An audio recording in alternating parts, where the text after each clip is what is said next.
Hello అందరికీ welcome to our channel voice of RP. ఈరోజు నేను చెప్పబోయే స్టోరీ ఎవరే నువ్వు మోహిని పార్ట్ 2. కుమార్కి మెల్లగా మత్తు వదిలిపోతూ ఉంటుంది. అనామిక అంటూ మెల్లగా పిలుస్తాడు, కానీ ఆమె పలకదు. కానీ వెనుక నుండి ఏదో శబ్దం వినబడుతుంది. అనామిక అంటూ మెల్లగా వెనక్కి తిరిగి చూస్తాడు.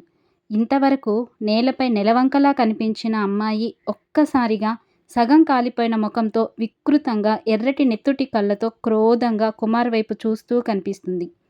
ఆమెని అలా చూడగానే కుమార్ స్పృహ కోల్పోయి పడిపోతాడు. 2 రోజులైనా కుమార్ ఆచూకీ తెలియదు.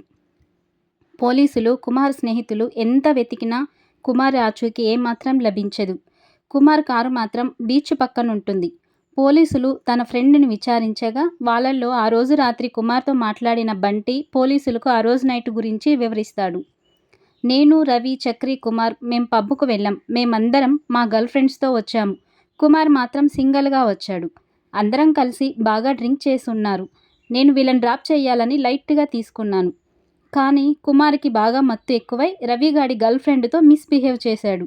రవి కూడా డ్రింక్ చేసి ఉండటం వల్ల ఇద్దరికీ చిన్న గొడవ అయింది. రవిగాడు నీ బ్రతిక్కి ఒక్క గర్ల్ ఫ్రెండ్ కూడా లేదు, ఒక్క గర్ల్ ఫ్రెండ్ని కూడా సెట్ చేసుకోలేవు అంటూ రవి కుమార్ని నెడతాడు. అప్పటికే మందు ఎక్కువై తూలుతున్న కుమార్ కింద పడిపోయాడు. అందరి ముందు రవి అలా చేయటంతో కుమార్ ఇన్సల్ట్గా ఫీల్ అయ్యి అక్కడి నుండి బయటికి వెళ్ళిపోయాడు. ఆ టైంలో నేను వాష్రూమ్లో ఉన్నాను అని బంటి చెప్తూ ఉంటాడు. కుమార్కి నేను ఫోన్ చేసినప్పుడు కుమార్కి బంటికి మధ్య జరిగిన సంభాషణ అంతా చెప్తాడు.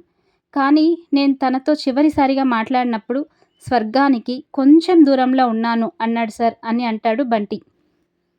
పోలీసులు బంటి చెప్పినవి విని కుమార్ ఫోన్ నెంబర్ ట్రేస్ చేసి చూస్తారు. అది సముద్ర తీర ప్రాంతాన్ని చూపిస్తుంది. అక్కడికి వెళ్ళి చూడగా అక్కడ ఒక కారు మాత్రమే ఉంటుంది. చుట్టుపక్కల మనుషులెవ్వరూ ఉండరు. కనీసం చేపల వేటకు వెళ్ళే బోట్లు కూడా కనపడవు. బంటి చుట్టూ చూసి, సార్ ఏంటి ఇక్కడ ఎందుకని ఎవ్వరూ లేరు అని అంటాడు. నువ్వు ఈ ఊరికి కొత్త అని అడుగుతాడు ఏసీపీ సిద్ధార్థ్. అవును సార్, మేము కాలేజ్ హాస్టల్లో ఉన్నప్పుడు రూమ్మేట్స్, అందుకే వీళ్ళని కలిసి వెళ్దామని వచ్చాను సార్. నేను ఈ ఊరికి కొత్తే అని అంటాడు బంటి. ఇక్కడ మనుషులకు అనుమతి లేదు. ఇక్కడ అలల తీవ్రత ఎక్కువగా ఉంటుంది. పౌర్ణమి రోజుల్లో మరీ ఎక్కువగా ఉంటుంది. ఒక్కోసారి రోడ్లపైకి సముద్రపు నీరు వచ్చేస్తూ ఉంటుంది. అందుకే ఆ టైంలో వెహికల్స్ కూడా ఏం రావు అని సిద్ధార్థ్ చెప్తాడు. హెచ్చరికలు పట్టించుకోకుండా ఇక్కడికి వచ్చిన వారిలో చాలామంది ప్రాణాలు కోల్పోయారు. రాత్రిళ్ళైతే ఇక్కడ కాపలాగా ఉండే మనుషులు కూడా ఉండరు అని చెప్తాడు సిద్ధార్థ్. కార్ చెక్ చేసి చూస్తారు. అక్కడ ఫోన్ దొరుకుతుంది.